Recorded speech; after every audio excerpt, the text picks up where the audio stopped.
Cerita ini hanyalah fiktif belaka yang dikembangkan dari sebuah cerita kehidupan nyata. 1 sama dengan 50. Selasa 20 Oktober tahun 2020, subuh jam 1:30 waktu Indonesia Tengah. Ia bangun kemudian mengambil air wudhu lalu sholat tahajud 2 rakaat yang ia mulai dari niat dalam hati. Pada rakaat pertama setelah membaca doa iftitah dan surah Al-Fatihah, ia membaca surah Ar-Rahman. Dan pada rakaat kedua setelah membaca surah Al-Fatihah, ia membaca surah Jin. Dalam sholatnya tersebut, sesekali bayangan seorang wanita berhijab dan menggunakan niqab muncul seperti menggodanya. Kemudian wanita itu melepas niqabnya dan wajahnya terlihat cantik jelita. Budiman tersenyum dalam hati. Di pikirannya sambil tetap membaca surah Ar-Rahman. Dalam sedekapnya seperti memeluk wanita itu. Dan ketika ia sujud seperti mencium wanita itu. Dan ketika ia duduk, baik saat duduk di antara dua sujud maupun duduk tahiyat akhir, wanita itu seakan berada di pangkuannya. Setelah salam, ia pun membaca doa setelah sholat tahajud di program panduan muslim dalam Androidnya.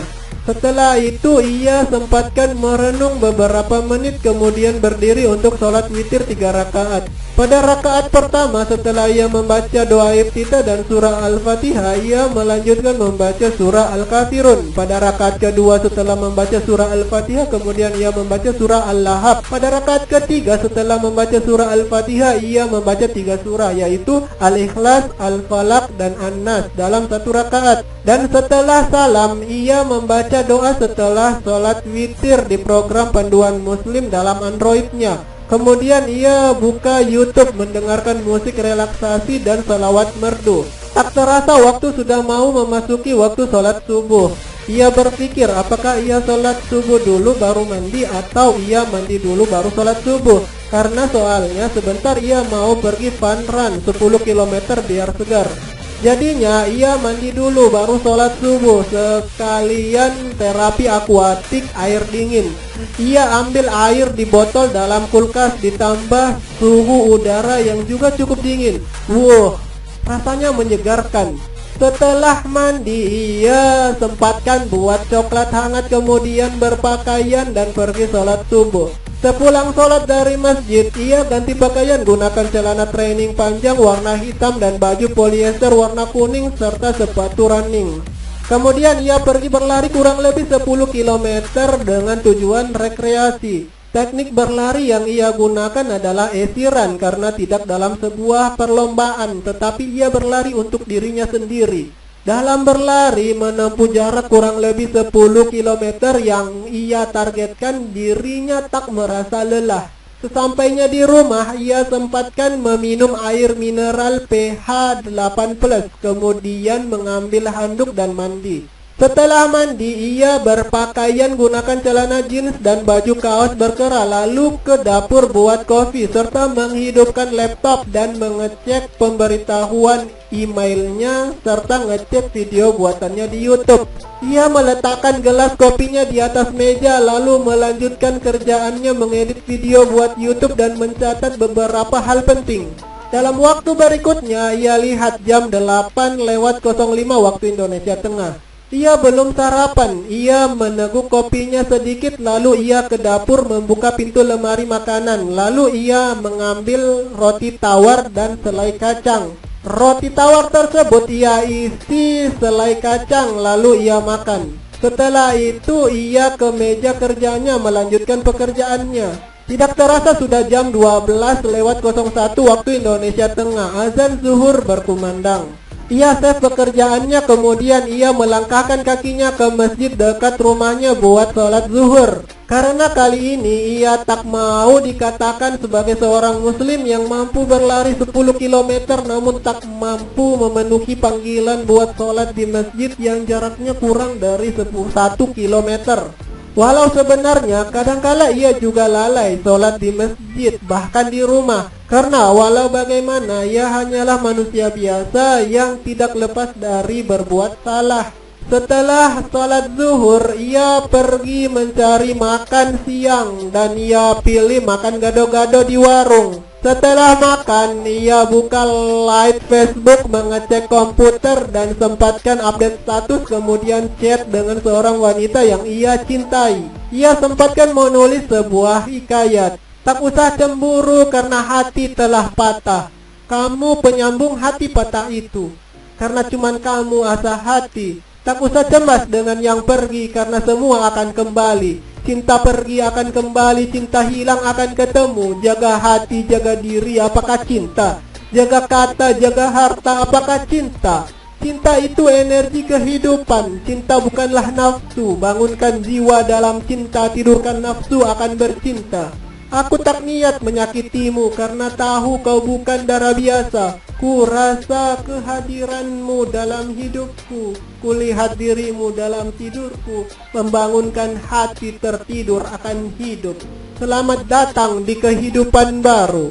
Setelah ia kirim hikayat tersebut melalui chat ke wanita yang dicintainya itu, ia lanjutkan membaca kabar berita di Google. 1 jam setelah makan gado-gado tadi, ia menyempatkan diri pergi tidur siang. Ia bermimpi melihat hamparan sawah terasa ring yang hijau dengan latar hutan bambu yang lebat. Ia gunakan celana hitam panjang dan baju kaos hijau serta sepatu karet hitam. Berjalan di pematang sawah bertingkat terasa ring pada saat hujan gerimis mempercantik suasana. Karena basah, ia hendak ke villa buat ganti pakaian, namun ia terbangun ternyata mimpi. Waktu sholat asar sudah tiba, ia kemudian bangun beranjak dari tempat tidur ke kamar mandi buat cuci muka dan mengambil air wudhu. Lalu ia melangkahkan kakinya ke masjid untuk sholat asar. Sepulang dari masjid, ia kemudian sempatkan mandi lalu berpakaian santai, gunakan celana jeans dan baju kaos, kemudian gunakan sepatu walking. Ia ke taman kota berjalan-jalan dan sesekali ia duduk memandangi bunga-bunga dan pepohonan yang rindang. Langit terlihat mendung dan udara sejuk di taman sebagai salah satu suasana yang disuguhkan oleh taman kota. Ketika ia lihat jam 17.30 waktu Indonesia Tengah, ia beranjak dari taman dan langsung pulang ke rumah. Sesampainya ia mandi dan gunakan baju muslim dan sarung buat sholat maghrib di masjid. Ketika azan maghrib berkumandang, ia melangkahkan kakinya ke masjid. Jarak masjid dari rumahnya sekitar kurang lebih 500 meter, tidak jauh kok. Cukup banyak jemaahnya dan tidak lama setelah itu masuk masjid, iqomat pun dilantunkan. Ia sudah mengambil air wudhu tadi dari rumahnya pada saat setelah mandi. Ia mengambil barisan kedua dari depan agak ke kanan sedikit. Ia mengikuti imam dan cukup diam karena sholat berjamaah. Ketika sholat sesekali wanita yang ia cintai itu muncul di pikirannya. Kadang ia bertanya kepada Allah, "Ya Tuhan, ya Allah, apakah ini?" Kemunculan wanita itu di pikiranku adalah ujian darimu. Kadang ia tak tahu perasaannya, apakah merasa bahagia, tercengang, atau heran akan dirinya sendiri. Sesekali ia bertanya kepada dirinya sendiri, apakah benar ia mencintai wanita itu?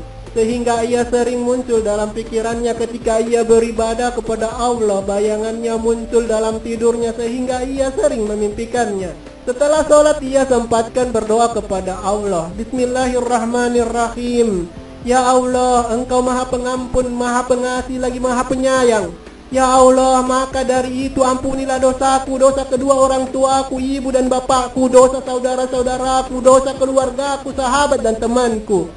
Berikanlah kami keselamatan di dunia dan akhirat nanti. Pertemukanlah kami kelak di alam barzah dan masukkanlah kami ke dalam surgamu ya Allah. Amin. Setelah itu ia berdiri dan melangkahkan kakinya pulang ke rumah. Ia cukup diam seraya bertafakur kepada Allah dengan berzikir dalam hati di setiap langkahnya hingga sampai di rumah. Ia ganti pakaian, gunakan celana pendek dan baju kaos, kemudian makan nasi goreng Jakarta yang dibawa GrabFood dipesan adiknya. Setelah itu ia sempatkan nonton video game di YouTube sambil menunggu waktu sholat Isya. Tidak lama setelah sholat Isya, ia pergi tidur karena besok subuhnya ia mau cepat bangun buat sholat tahajud.